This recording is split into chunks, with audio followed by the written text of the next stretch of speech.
1971 সালের বাংলাদেশ আগুন ও রক্তপাতের এক সময়।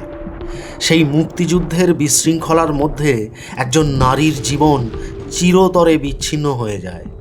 তিনি ছিলেন একজন মা, একজন শিক্ষিকা, একজন লেখিকা, যিনি পরবর্তীকালে শহীদের জননী হয়ে ওঠেন জাহানারা ইমাম। আজকের এই ভিডিওতে জানব কিভাবে 71-এর মুক্তিযুদ্ধ জাহানারার জীবনকে উত্তাল ও সংঘর্ষময় করে তুলেছিল, তাকে উপহার দিয়েছিল একটা জলজ্যান্ত নরক, আর তাঁর সেই জীবনের ট্র্যাজেডি কিভাবে বাংলাদেশের বুকে ডেকে এনেছিল এক বৃহত্তর আন্দোলন। 1929 সালের 3রা মে ব্রিটিশাধীন ভারতের বেঙ্গল প্রেসিডেন্সির অন্তর্গত মুর্শিদাবাদে জন্মগ্রহণ করেন জাহানারা ইমাম। ছোটবেলা থেকেই সাহিত্য এবং শিক্ষার প্রতি তার অসীম আগ্রহ ছিল। রংপুরের কারমাইকেল কলেজ থেকে পড়াশোনার পর 1945 সালে তিনি কলকাতা বিশ্ববিদ্যালয়ের অন্তর্ভুক্ত লেডি ব্র্যাবোর্ন কলেজ থেকে স্নাতক হন। এরপর তিনি একজন শিক্ষিকা, লেখিকা এবং একজন সাংস্কৃতিক কর্মী হয়ে ওঠেন। 1962 সালে ঢাকা বিশ্ববিদ্যালয় থেকে বাংলা ভাষায় মাস্টার্স ডিগ্রি অর্জন করার পর 1964 সালে স্কলারশিপ নিয়ে মার্কিন যুক্তরাষ্ট্রের সান দিয়েগো ইউনিভার্সিটি থেকে তিনি উচ্চ বিদ্যা লাভ করেন। কিন্তু নিয়তির পরিকল্পনা ছিল তার জন্য আরও অনেক বড় এবং অনেক বেদনাদায়ক কিছু উপহার দেওয়া।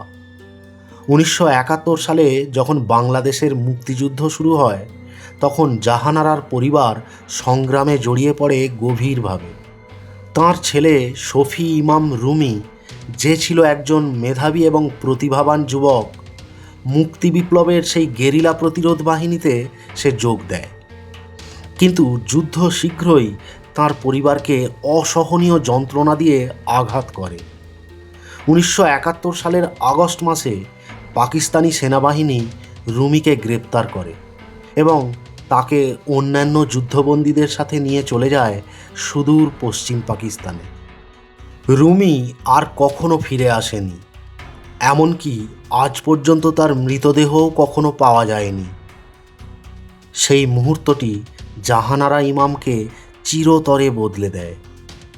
তিনি সেই যুদ্ধে তাঁর প্রিয় পুত্রকে হারিয়েছিলেন, কিন্তু তিনি ভেঙে পড়েননি, চুপ থাকতে রাজি হননি। জাহানারা তাঁর পুত্রবিয়োগের দুঃখে জর্জরিত হওয়ার পরিবর্তে সেটাকে ক্ষমতায় রূপান্তরিত করেছিলেন। যুদ্ধের সময় তিনি সেই যন্ত্রণাকাতর হৃদয়ে একটি ডায়েরি লিখে ফেলেন, যা পরে 71-এর দিনগুলি নামে প্রকাশিত হয়েছিল। এই বইটি ছিল বাংলাদেশের মুক্তিযুদ্ধের সবচেয়ে শক্তিশালী বিবরণমূলক গ্রন্থগুলোর মধ্যে একটি, যা আবেগে পরিপূর্ণ এবং নির্মমভাবে সত্য। ফলে তাঁর কলমের আঁচড়ে উত্তাল হয়ে ওঠে বৃহৎ বরিশাল থেকে রংপুর, রাজশাহী থেকে চিটাগং। পরবর্তীকালে তাঁর লেখনীর মাধ্যমে সারা বিশ্বের মানুষ একজন শোকাহত মায়ের চোখ দিয়ে দেখেছিল 71-এর সেই ভয়াবহ যুদ্ধের মর্মান্তিক বিবরণ। কিন্তু বাংলাদেশের স্বাধীনতার পরও তাঁর লড়াই শেষ হয়নি। 1980-র দশকের শেষের দিকে তিনি আরেকটি ঐতিহাসিক মিশন গ্রহণ করেন, যেখানে 1971 সালের যুদ্ধাপরাধীদের বিচারের আওতায় নিয়ে আসা ছিল তাঁর মূল লক্ষ্য। তিনি গণ আদালতের নেতৃত্ব দেন, যা প্রতীকীভাবে যুদ্ধের সময়ে নৃশংসতাকারী সহযোগীদের বিচার এবং দোষী সাব্যস্ত করেছিল। এর ফলে তিনি একজন জাতীয় বীর হয়ে ওঠেন এবং একই সাথে একজন লক্ষ্যবস্তুও হয়ে ওঠেন। মুক্তিযুদ্ধের সময় পাকিস্তান সেনাবাহিনীর একজন কট্টর সমর্থক ছিল জামাতে ইসলামী দলের প্রধান গুলাম আজম। যুদ্ধ পরবর্তী সময়ে সে দেশ ছেড়ে পালালেও 1978 সালের জুলাই মাসে তাকে আবার বাংলাদেশে ফিরিয়ে আনা হয়।